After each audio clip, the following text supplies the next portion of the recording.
Greeting in the name of Lord Jesus Christ. I have a great opportunity to share today about Passover feast, because we are very close to the Passover. We want to know what's the real meaning at the Passover. Therefore, I'm going to read one scripture from the Bible,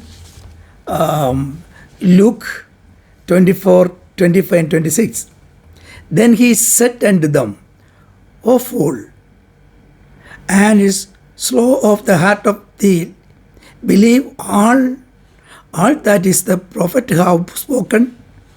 Ought to not Christ to have suffered these things, and to enter into his glory.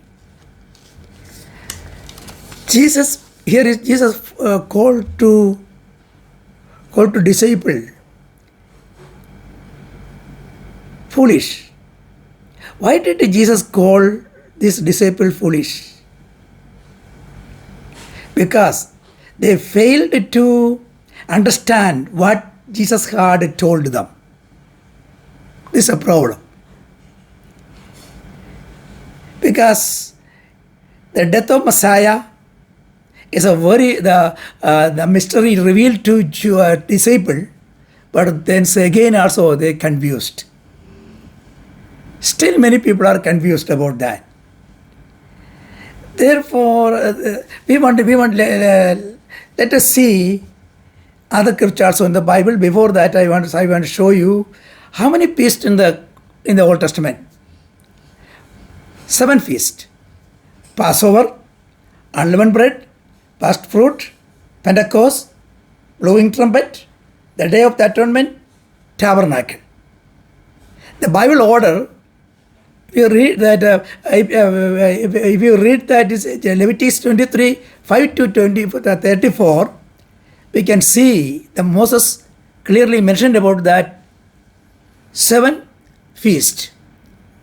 According Leviticus 23, the first feast called Passover. Actually, if you read that one clearly understand, the first Passover is a tabernacle, the last one, because this is the history of Jesus. See, I want to share you something. When actually the great minds want to prepare the world history. They want to find out everything in the history. Then they find out one of the great person in the middle of the history. They think many things. Finally, they find out Jesus put in the middle of the history. The world history divide as a AD and BC. AD means Anno Domini, from the Lord. Then BC, before Christ. The world history divide as a 2 parts. Then they find out the whole date, everything there. Think about that. After a few years, they're confused. Then they think Jesus was born in a BC 4. Then they fix it there. Again also confused. Then said, maybe Jesus born in a BC 6. Hey, very confused. Why that happened? What happened there? There's a great mind. They arranged everything there. But they failed. Still confused. Nobody knows clearly. Jesus born in a AD 1, BC 1, or BC 4, BC 6. Actually, the historian want to find out the between BC first, AD first, they joined together in the middle, they started the birth of Messiah. How they confused? But still the people trying. But Jesus was not a worldly man. He is not only a world historian or a great man. The historian cannot put in the box. It's beyond that. See? Therefore Jesus said to the disciple, you are foolish. You cannot understand what my prophet already said about me. Prophet said about me, my day, my birth and up to death and second coming, everything. They've already mentioned the prophet mentioned there. The world historian cannot find out me, but they have a limitation. But Jesus said about that. Therefore, Jesus called the disciple. Why? They called them the disciple foolish, because they had failed to understand what Jesus had told them. Still, what Jesus had told them? The great prophet known as Moses. Many prophets in the Bible, but Moses is a prophet like Messiah. Look like Messiah, walk like Messiah, is a picture of the Messiah. Then Moses already predicted about the birth of Messiah. When they are celebrating the tabernacle, they left their home and all Jewish people gathered together in the tent. They making their own tents and waiting for Messiah. They believe the dwelling of the Messiah with a man. Therefore, they celebrating the tabernacle and meditating and waiting for Messiah. The same time, when the Jewish people spending the time in the tabernacle and waiting for the Messiah, the really Messiah dwell among the men in Bethlehem. See? Matthew chapter 1, 21, 22. The Messiah born there. Messiah dwell among the men. The miracle happened. Leviticus 23, 34 fulfilled there. The tabernacle feast fulfilled with the birth of Messiah. Then second one is the Passover. The Passover mentioned about the death of Messiah. Leviticus 23, 5.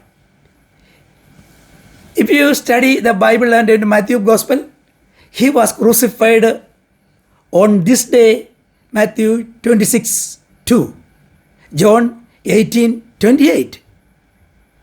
When the Jewish people celebrating Passover, the feast, Passover, actually, this is shadow and reality is the death of Messiah. When they celebrating the Passover, same day, the Messiah crucified. It's the death of Messiah. Then we can see the other five feast, unleavened bread, the burial of Messiah. Then first fruit, the resurrection of Messiah. Pentecost, the outpouring the Messiah on the man. The blowing of the trumpet, the second coming of Messiah for church. Then Day of the Atonement, the second coming of Messiah for Jew. See, this is Jesus from the birth to the second coming of Messiah for the Jew on the Mount Olive. Clearly, the Moses mentioned there. The history of Jesus. If you want to study history of Jesus, you want to ask to Moses. You want to study of the book of Leviticus. You can understand clearly the history of Messiah. Then I want to share you the Passover. Passover. We want to know the Passover. How they celebrate, Jewish people are celebrating Passover. Now the Christian people, they manipulated and changed many things. They're celebrating the Passover. They don't know what the mean that. I want to tell you some main point about that. What's the mean? The Passover. Passover, the Jewish people, they celebrate the Passover table and we put there 4 cups wine, 1 bread in the middle. The bread known as the Abikoman bread. Afikoman. Abikoman bread. And then 2-piece meat. Then go to some green there.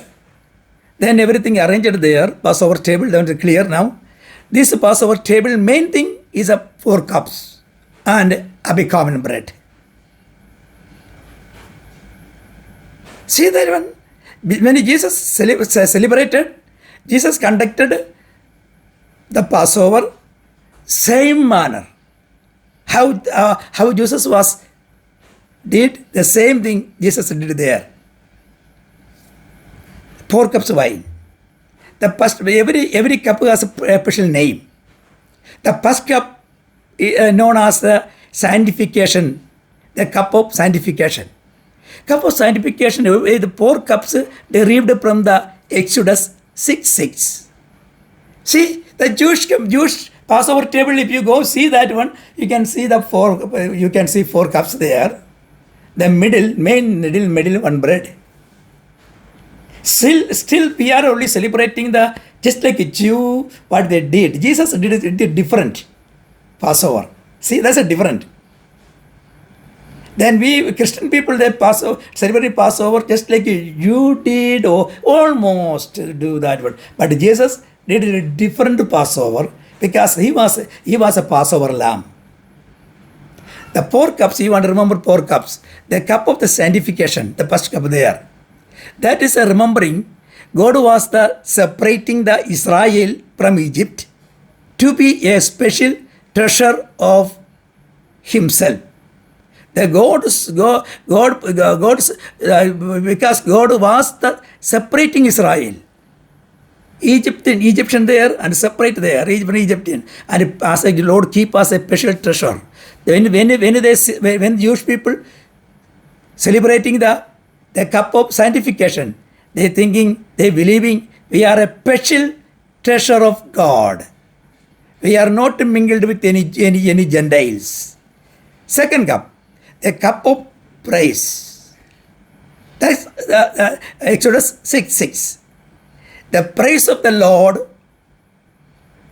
for removing Israel from the bondage of Egypt. When you see the second cup of praise, thank you, Lord.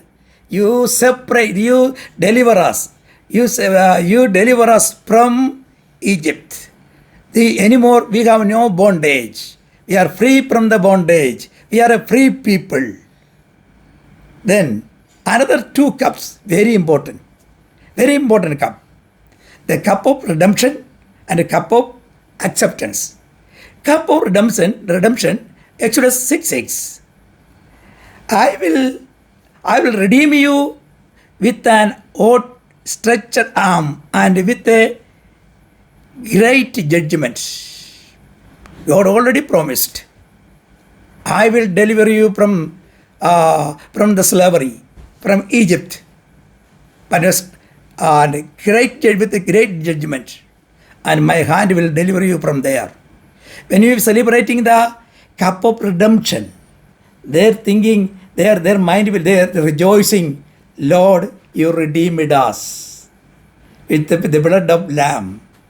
We are free from Egypt. We are a redeemed people. We never any relation, never any connection to the Egyptian, to this world. We are a special people. We are redeemed people. We are a praising people. We are a sanctified people. We are a holy people. Their mind will rejoicing when they rise up the third cup of redemption. Cup of redemption. Jesus not care about the 2 cups, first 2 cups. Jesus jumped in to take it to the third cup. And Jesus said, this is my blood. See the cup of redemption. Jesus claimed, I am your Passover lamb. This is my blood. See, Jesus claimed. Then Jesus took the bread, a big common bread, and they break it and proclaimed, this is my body. This is my body. Jesus claimed. It means, I am your big common bread. Jewish people, every Passover, they keeping very holy, and in the name of the second coming of Messiah, they're keeping the big common bread in the middle of the table. Any Jewish man cannot touch it. They're thinking, they're remembering one day Messiah come and deliver us. One day Messiah will come, the millennium will start. One day Messiah will come and will rejoice forever. Then Jesus took the cup of bread and break it, see, and said, this is my body. I am your common bread. Anymore, you no need of waiting for the bread anymore. I am fulfilled, completed in my name. I am anymore. You want to keep the any bread in the name of coming Messiah. I am the Messiah. I am the Yahweh. Then Jesus said the third cup, fourth cup of acceptance. Jesus said, I never think. Jesus said about that. Jesus said, I will not drink of the fruit of the wine from now on until that day when I drink even with you in my Father's kingdom. Matthew 26, 28, 29. Jesus said, I will not drink this from this cup anymore until I will drink with you my Father's kingdom. Father's kingdom, the millennium. Jesus promised to church, promised to the Jew. We all together, all Jew and church, all joined together in the millennium. We all drink together from the same cup. It's the cup of acceptance. Many Christians, they're thinking, yeah, we are Jesus going to celebrating the Lord's Supper in the heaven. We again there. Lord's Supper completed with the crucifixion Messiah. Then why not the meaning again to in the heaven celebrating? Only there for the church nowadays. When Jesus will come back, they just take the people from here. No need of remembering anymore. We will be with the Messiah. We walk with the Messiah, talk with the Messiah. Nobody can separate from Messiah. We will eternity with the Messiah. Then what's the meaning for the remembrance? Lord's Supper only remembrance. When after rapture, no need of remembering anything. When is Christian people teaching, oh Christian, we are going to drink and eat Messiah in the Passover or in Lord's Supper in the heaven. No Lord's Supper anymore in the heaven. No need of that one. We are with the Messiah. But it's just talking about the cup of acceptance. Acceptance cup is different. And because Jewish people not accepted him while he was on the earth. And Jesus said, you, one day you accept me. This cup of fourth cup of acceptance. When the Jewish people going to accepting Messiah before he coming, second coming, all Jew want to accept the Messiah. And they cried out, they calling Messiah. Then they will accept, the all Jew become changed and repented and accepting Messiah as their master, as their Lord. Then church already with him, and Jew and the Messiah and the Gentiles all drink from the cup of acceptance. That's a great day. We will be with Messiah. Lord will bless you. You want to remember that one, he said. We are the important, this Passover, we are closing to the Passover. You want to remember our Messiah, Jesus was, our Messiah break the Jewish custom and claimed, took the third cup of redemption, as he was a cup of redemption. Anymore, no need of waiting for that. Second, he take the common bread and break it. I said, this is my body. Lord bless you.